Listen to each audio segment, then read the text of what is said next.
Nós vamos agora para a apresentação do Bruno Nogueira Ferreira Borja, da Universidade Federal Rural. O trabalho que ele vai apresentar é intitulado Panorama das Políticas Públicas de Cultura na Baixada Fluminense, 2018-2024, Orçamentos Municipais e Indicadores Culturais. A Camila também está presente aqui, vai apresentar junto, né? Oi, pessoal, tudo bom? Boa noite. Satisfação estar aqui com vocês. Agradeço o convite do Bruno e da Rede Pro Rio. Meu nome é Bruno Borja, sou professor da Universidade Federal Rural do Rio de Janeiro desde 2014, trabalho no campus Nova Iguaçu. Sou professor do Departamento de Ciências Econômicas e do Programa de Pós-Graduação em Patrimônio, Cultura e Sociedade.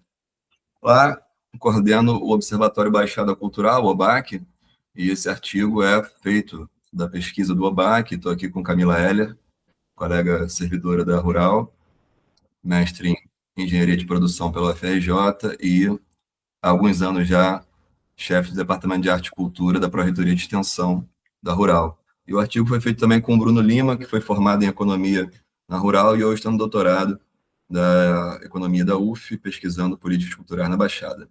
Também está presente a Juliane, que é a atual bolsista de iniciação científica do OBAC, trabalhando na pesquisa com a gente. Bom, queria só situar um pouco o artigo e situar também o que é esse dossiê, né? Porque os artigos que estão aqui apresentados, fiquei muito feliz, porque não sabia que estaria todo mundo aqui, né? Ainda tinha outras pessoas que também participaram. Fizemos o dossiê Cultura BXD, as dimensões da cultura na Baixada Fluminense, para essa edição da revista Cadernos do Desenvolvimento, e foram 10 artigos desse dossiê. Esse nosso artigo faz parte do dossiê, como todos os artigos que aqui foram apresentados, e fico feliz de estar aqui na presença das colegas pesquisadoras que enviaram o artigo para o dossiê, e uma presença, como ficou bem evidente aqui, muito forte das mulheres na pesquisa e na produção cultural na Baixada Fluminense. Então, saudação a todas vocês aí que estão aqui, satisfação estar com vocês nessa apresentação. Organizei o dossiê junto com o João Guerreiro, colega professor da produção cultural da IFRJ de Nilópolis, que coordenou a BAC comigo, e com o professor Nielson Bezerra, da FEBEF-UERJ, lá em Duque de Caxias. Então, para situar também esse dossiê. E o artigo faz parte dessa pesquisa que fazemos com o OBAC já desde 2020, que começamos com o OBAC. O OBAC foi criado na pandemia para pesquisar a política cultural na Baixada Fluminense e para pesquisar o impacto, primeiro, da pandemia na cultura, na produção cultural, e depois a possibilidade de ressurgimento do movimento cultural com as leis emergenciais. É disso que vamos falar hoje aqui também, mais uma vez, falando como essas leis emergenciais tiveram um impacto muito grande nas políticas culturais da Baixada Fluminense. Eu vou passar aqui, peço desculpa a vocês, porque vai ser bastante dado, tá? Vocês vieram com a parte da pesquisa da produção cultural, nós vamos vir com a parte dos dados, então vai ser muito dado mesmo que a gente vai apresentar, mas a gente vai tentar fazer isso, obviamente, de um jeito que fique razoavelmente tranquilo de acompanhar. O importante não é exatamente a massa de dados, né? Mas o que a gente vai trazer de interpretação. Só para situar também, fazer a introdução à pesquisa, né? Esse vínculo aí, que foi o avanço da política cultural com a pandemia, foi muito surpreendente para todo o campo da cultura, né? Que durante um período de grande crise com a pandemia, tenham surgido as principais leis de políticas culturais federais dos últimos anos, né? Que modificaram totalmente o cenário das políticas culturais nacionais, que são a Lei Aldir Blanc, em 2020, a Lei Paulo Gustavo e a Política Nacional Aldir Blanc, ambas em 2022. Essas leis, elas têm uma especificidade, que é a descentralização de recursos federais para os demais entes federativos. Então, repasse de orçamento federal para estados e municípios fazerem políticas culturais mais territorializadas, como a gente costuma dizer, né? Então, um volume histórico de recursos para essas políticas, algo que nunca havia tido na história até então. E aí, o objetivo do artigo é fazer esse panorama das políticas públicas de cultura na Baixada, né, pensando o período 18 a 24, porque 18 e 19 são os anos pré-pandemia, 20 e 21 são os anos da pandemia, e depois 22, 23 e 24 os anos pós-pandemia. Então, a gente pegou esses 3 cenários, pré, pandemia, durante a pandemia e pós-pandemia, e vai analisar os orçamentos dos municípios e vai também produzir também indicadores culturais. São eles 3 indicadores: percentual de execução orçamentária da cultura no município, né, quanto que consegue executar a cada ano, a despesa cultural per capita, ou seja, quanto de gasto em cultura por pessoa do município, e a participação da cultura na despesa total do orçamento municipal, né? Então, vou passar a Camila. Camila vai fazer a primeira parte sobre os orçamentos municipais. Boa noite. Então, para essa análise quantitativa que a gente propôs, né, nesse trabalho, a gente foi buscar as informações nos relatórios relatórios orçamentários que cada município presta contas, né, ao Tribunal de Contas, relatórios resumidos, né, de orçamento. E a gente, tendo acesso a esse documento, a gente decidiu olhar para 3 fotografias principais. A primeira, a gente descreve aqui como a dotação inicial, que é aquele montante que o ente municipal reserva, né, no teu caixa para a função cultura. Então, um recurso que o município reserva, recurso próprio, para empregar dentro da função cultura. A dotação atualizada, que é ao final do período, a gente olha, e é natural que isso aconteça, né? Você reserva um montante, às vezes você precisa de mais, ou você abre mão deles, isso tudo em função da própria disputa política, né, dentro da execução do orçamento. A gente olha essa segunda fotografia e, por fim, o efetivamente executado, né? A despesa que foi liquidada, aquilo que foi de fato utilizado dentro daquele ano. E aí, quando a gente compilou essas 3 tabelas, olhando para os municípios da Baixada Fluminense, quando a gente olha para a dotação inicial, de uma forma geral, a gente vê oscilações, né, na grande parte dos municípios. Em alguns momentos, essa dotação, esse recurso aumenta, em outros momentos recua. Esse é o panorama geral que a gente observa. Mas a gente tem aqui alguns destaques que a gente gostaria de trazer para vocês, que dentro dos destaques negativos, a gente percebe Duque de Caxias, né, que em 2018 começa com um orçamento grande, né, 19 milhões, e a gente percebe uma redução progressiva desse orçamento próprio do município para função cultura, né, para ser utilizado na promoção da cultura dentro do município. A gente também traz como destaque negativo Belford Roxo e Mesquita, Mesquita, por exemplo, em 2018, 2019, não destinou nada, não reservou nada para a cultura do município, né? E Belford Roxo também valores muito pequenos, quando a gente compara, né, até com a própria trajetória do município ao longo dos anos e com os demais. O destaque positivo, olhando para essa fotografia, a gente traz aqui, destaca Guapimirim, Magé e Nilópolis. A gente percebe, há em alguns momentos algumas oscilações, né, em um ou outro ponto, mas é uma progressão no aumento da disponibilização desses recursos, né, municipais para o emprego aí na cultura.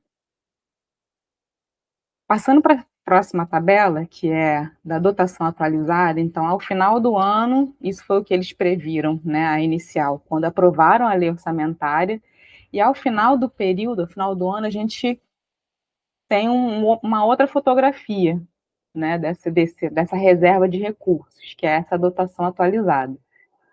O que a gente pode perceber é que a disponibilização dos recursos federais, eles começam a aparecer dentro dos orçamentos municipais e causando impacto, né, em alguns casos, um impacto considerável, né, e com o advento aí da LAB em 2020, no seu saldo restante utilizado em 2021, a LPG e a PNAB, né, o primeiro ciclo dela, que a gente alcança aqui nesse nosso histórico, de 2023, a gente percebe um grande salto quantitativo dos recursos disponibilizados nos períodos pandêmicos, de cenário pandêmico e pós-pandêmico, que é justamente quando ocorre esse advento aí das leis emergenciais, né, e a sistematização, organização, né, da política nacional de cultura. A gente percebe também que em 2021 teve uma forte queda no valor da dotação atualizada de 11 dos 13 municípios, né, e isso sugere que seja por conta de não ter havido um aporte de recursos federais nesse ano, né, em 2021 foi utilizado o recurso disponibilizado em 2020 pela LAB, que muitos municípios não conseguiram executar, então ficou esse saldo para 2021, e aqueles que conseguiram, né, provavelmente não tiveram recursos próprios para manutenção desse nível, né, de disponibilidade orçamentária. Destaque negativo, Mesquita, que a gente percebe a maior queda no comparativo entre a dotação atualizada de 2020 e 2021. Como destaque positivo, aparece Magé, né, que figura aí como o único município desse conjunto que apresenta uma trajetória crescente dessa dotação atualizada no período de 2018 a 2023, então só em 2024 que teve uma pequena queda. E no panorama geral, quando a gente olha o total da dotação dos municípios da Baixada Fluminense, a gente percebe 2 pontos de inflexão, de queda, né, no período pré-pandêmico, em 2019, né, a gente começa com 40 milhões, cai para 37, depois sobe para 48, em 2021 cai para 29, que é esse momento em que 2020 tem um aporte de recursos, alguns municípios conseguiram executar, em 2021 ficou saldo para aqueles que não conseguiram, então tem essa queda. Em 2022, 2023 e 2024 a gente mantém essa trajetória de crescimento, né, muito por conta, que a gente suspeita seja por conta dessa, a consolidação mesmo da política cultural federal, né, passando aí para os entes municipais a responsabilidade dessa execução. Quando a gente olha para a terceira fotografia, que é a dotação liquidada, que é que a gente considera o que foi de fato executado, ou seja, o dinheiro que foi gasto dentro daquele ano civil, a gente percebe que Magé, Guapimirim, Itaguaí e Duque de Caxias se destacam positivamente porque são os municípios com os maiores valores no período pós-pandemia, né?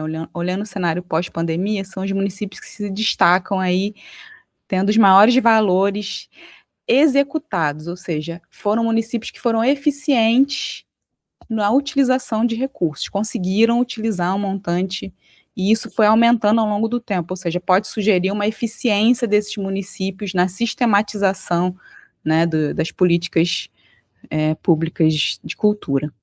Se a gente considera todo o período analisado, Itaguaí, Duque de Caxias, Nilópolis e Seropédica, eles se destacam porque apresentam um certo volume, uma certa manutenção, constância no volume executado ao longo do tempo. De forma geral, quando a gente vê o somatório aí dos valores totais liquidados, a gente percebe também uma trajetória de crescimento, mas esse recuo aí em 2021, né, na execução dos recursos.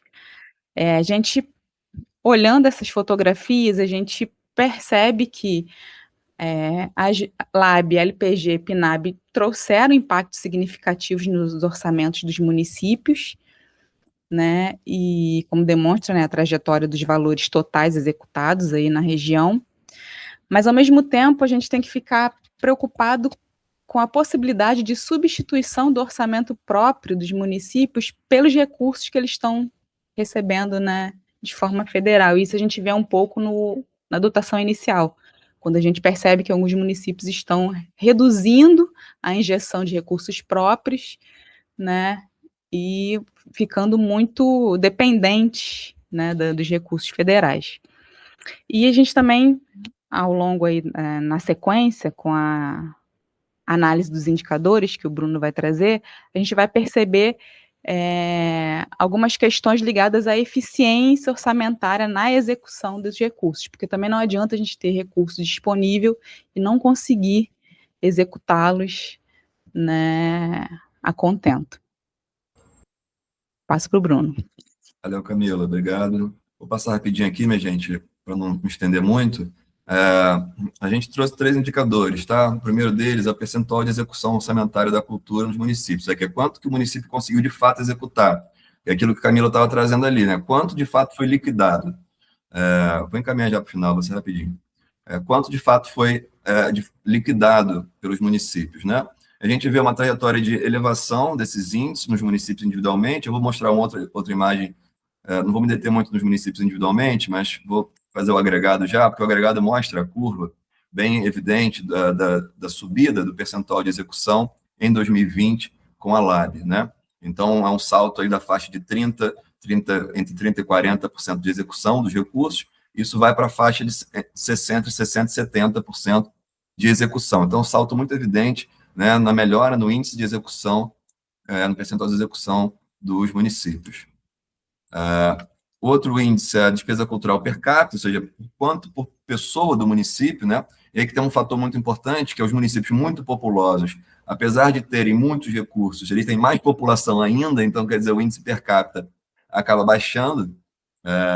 Então, a gente vai ver municípios como Duque de Caxias, Nova Iguaçu, Belford Roxo, São João, que são os mais populosos da região, eles têm índice em geral mais baixo, porque tem muita população, apesar de ter um volume grande de recursos normalmente, eles têm muita população e acaba sendo um índice baixo. Mas eu quero mostrar aqui também o dado agregado, porque ele mostra, evidentemente, também um salto, né, saindo da faixa de R$3, isso é R$3 também, R$3 por pessoa no município, né, no ano de 18 e no ano de 19. Sai para uma faixa de R$8, depois aquela queda que Camila sinalizou, em 21 e 22, são os anos sem recurso de lei emergencial, então tem uma barrigada aí, né, como a gente fala, na curva, e depois tem um grande salto, que é o ano de 23, com o auge dos recursos, que é a Lei Paulo Gustavo, com 3 bilhões e 800 milhões distribuídos para os municípios do Brasil inteiro. Então, é o momento de auge de distribuição de recursos. Então, 23 e 24, com a Política Nacional Aldir Blanc, esses dois vão lá em cima, jogando para a faixa de 20 e poucos reais. É um salto muito grande, muito evidente, de influência das leis emergenciais da cultura, das leis federais de cultura nos municípios da Baixada. E, por último, só para fechar, a participação da cultura na despesa total do município, ou seja, quanto do orçamento total do município é a função cultura. E vejam que são índices, em geral, muito baixos, tá? Para situar vocês, né, a luta do movimento cultural é de 1%, tá? 1% seria assim, bateu uma meta legal, 1% do orçamento municipal para a cultura. E aqui é muito raro a gente ver algum com 1%, tem alguns poucos casos aqui nessa tabela, em geral é mais próximo de 0 do que próximo de 1, esse percentual de orçamento. Vou mostrar também o agregado para vocês verem a curva, essa curva é muito interessante também, porque ela mostra exatamente aquele movimento, 0,17, 18 nos anos pré-pandemia, dá um pico em 20 com a Lei Aldir Blanc, subindo para 34, depois cai novamente em 21 e 22, e aí o pico maior ainda, com a Lei Paulo Gustavo, e com a Política Nacional Aldir Blanc, isso mostrando um orçamento que vai para a faixa de 0,5% do orçamento nos orçamentos municipais, no agregado da Baixada, isso, né? Então, para concluir, o impacto evidente das leis federais de cultura, LAB, LPG e PNAB, na política cultural da região, forte inflexão da trajetória dos orçamentos, né, no agregado, a interpretação conjunta da função cultura dos orçamentos, indicadores, evidencia que a cultura ainda tem uma posição secundária nos orçamentos, e que as oscilações dos orçamentos acompanharam os repasses federais para o setor, e os picos, né, os valores ainda muito baixos, os picos são conjunturais, ainda é uma questão, uma incógnita para o futuro da política cultural na Baixada Fluminense, se o momento que essas leis federais pararem, se a gente ainda vai ter, de fato, política cultural consistente na Baixada, porque antes da pandemia era algo muito raro e hoje se tornou algo presente, embora ainda não central, mas presente e valorizado na região, dado o volume de recursos também que movimentou. Mas é isso, minha gente. Obrigado aí pela apresentação. Desculpa aí se passamos um pouco do tempo. Obrigado, Bruno. Obrigado, Camila, pela apresentação, né?